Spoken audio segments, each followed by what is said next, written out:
मनुष्य जातियों का, समस्त प्राणियों का कल्याण करने की प्रार्थना करते हैं। और भगवान शिव तथास्तु कहकर स्वयं महाकालेश्वर के नाम से यहाँ पर विराजमान हो गए। ये महाकालेश्वर भगवान सभी दर्शनार्थियों के दुखों को दूर करते रहते हैं तथा पूजन करने पर सभी पापों का नाश करके सबकी मनोकामनाओं को पूर्ण करते हैं।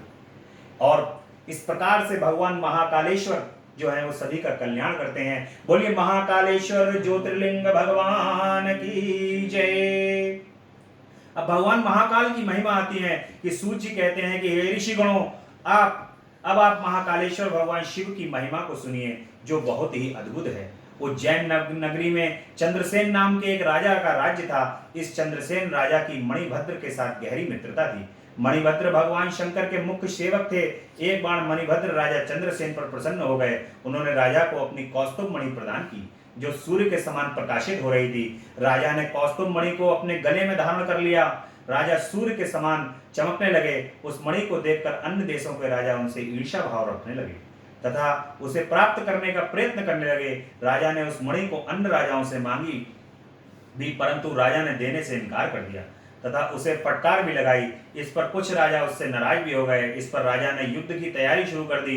अन्य राजा अपनी सेना लेकर युद्ध करने को आए। यह देखकर राजा चंद्रसेन ने महाकालेश्वर महादेव की शरण ली। उसी समय वहां गोपी आई। उनकी गोद में 5 वर्ष की आयु का एक बालक था। गोपी विधवा थी। गोपी और बालक वहां बैठकर राजा चंद्रसेन का शिव पूजन देखने लगे।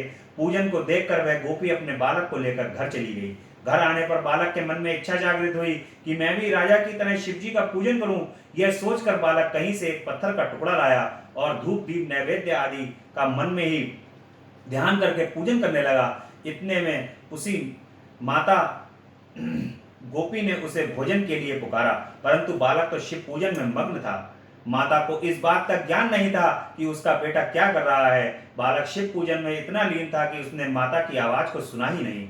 इस पर माता स्वयं बालक को बुलाने आई तो उसने देखा कि बालक आंखें बंद किए हुए आसन लगाकर बैठा है। माता ने उसे पकड़कर खींचा और उसे फटकारने लगी। माता ने बालक के सामने पूजा के लिए रखे पत्थर को उठाकर फेंक दिया। यह बालक को घसीटती हुई घर में ले जाती हैं। वह बालक शिव शिव कहता हुआ पृथ्वी पर गिर पड़ा और बेहोश हो गया। यह देखकर उसकी माता के भी होश उड़ गए। कुछ समय बाद बालक को होश आया तो उसने देखा कि वह महाकाल के मंदिर में विराजमान है। वहां पर भगवान शिव जी का रत्नमय ज्योतिर्लिंग स्थित है। यह देखकर बालक बार बार शिव जी को प्रणाम करने लगा। उसके बाद वह भगवान शिव जी का ध्यान करता हुआ अपने घर को चला आया।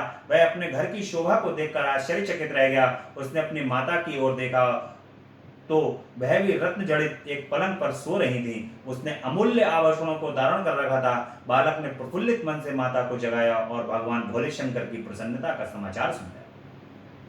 उसकी माता गोपी ये सब देखकर और सुनकर बहुत प्रसन्न हुई। इधर राजा चंद्रसेन का शिव पूजन का नियम समाप्त हुआ तो उसने गोपी के बालक पर शिव जी की कृपा होने का समाचार सुना।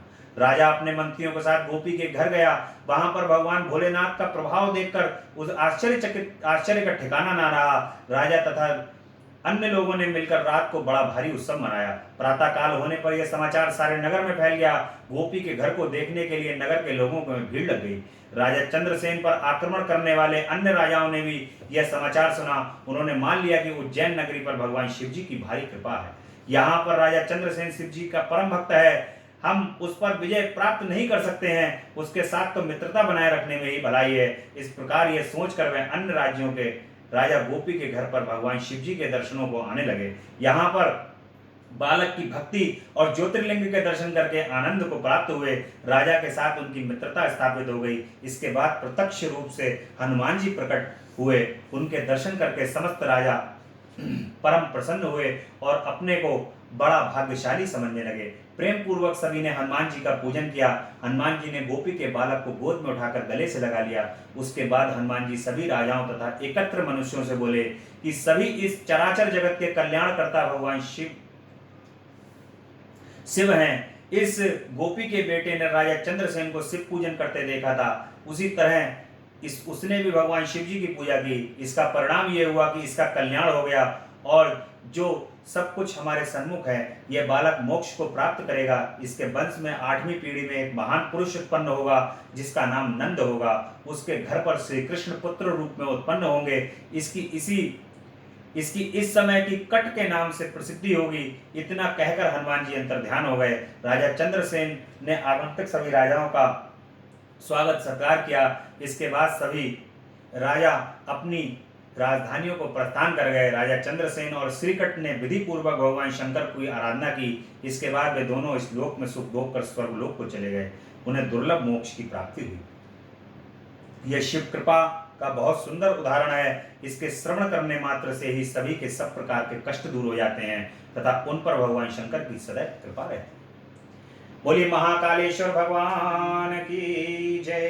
इस प्रकार से भगवान अपने भक्तों का उद्धार करते रहते हैं। भगवान अपने भक्तों पर कृपा कर देते हैं। कौन सा ऐसा पल होता है जब भगवान अपने भक्तों पर कृपा नहीं करते?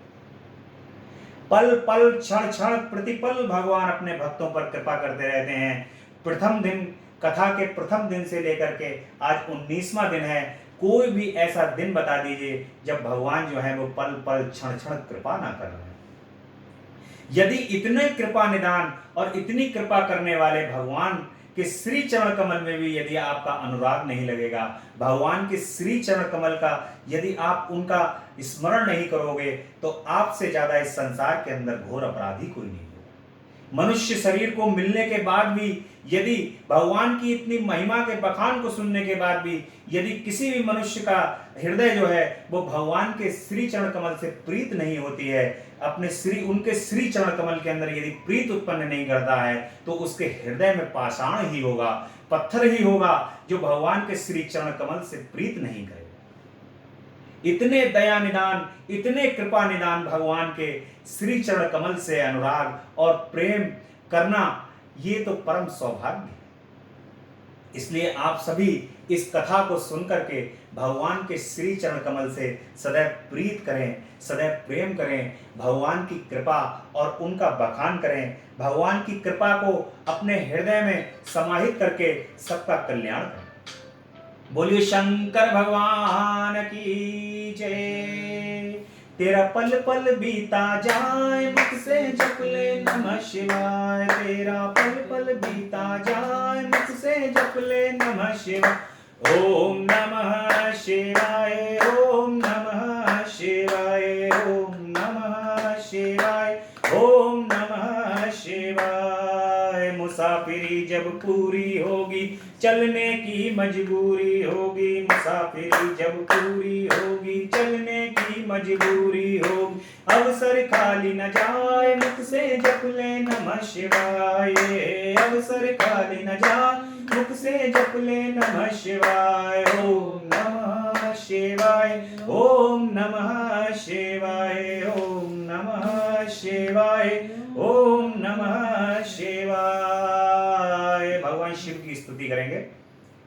जय अविनाशी जय कैलाशी शंकर शंभु हरे हरे। जय अविनाशी जय कैलाशी शंकर शंभु हरे हरे। करें स्तुति हम भूतेश्वर जगबंधन से डरे डरे। ना जाने हम रूप तुम्हारा ना स्वरूप ही पहचाने। जान सके ना ब्रह्मा विष्णु हम माया कैसे जाने। लेकिन इतना सुनते आए तुम हो सर्प जटाधारी। 3 लोक 14 भुवनों के पिता आप हैं भंडारी। विचरण करते आप सदा ही बैल पीठ पर चढ़े चढ़े। जय अविनाशी जय कैलाशी शंकर शंभु हरे हरे।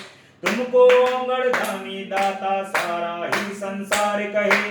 शेष वासुकी बेणी बांधे ऊपर गंगे धार वहे। अर्ध चंद्रमा से माथे पर झरझर अमृत झरता है।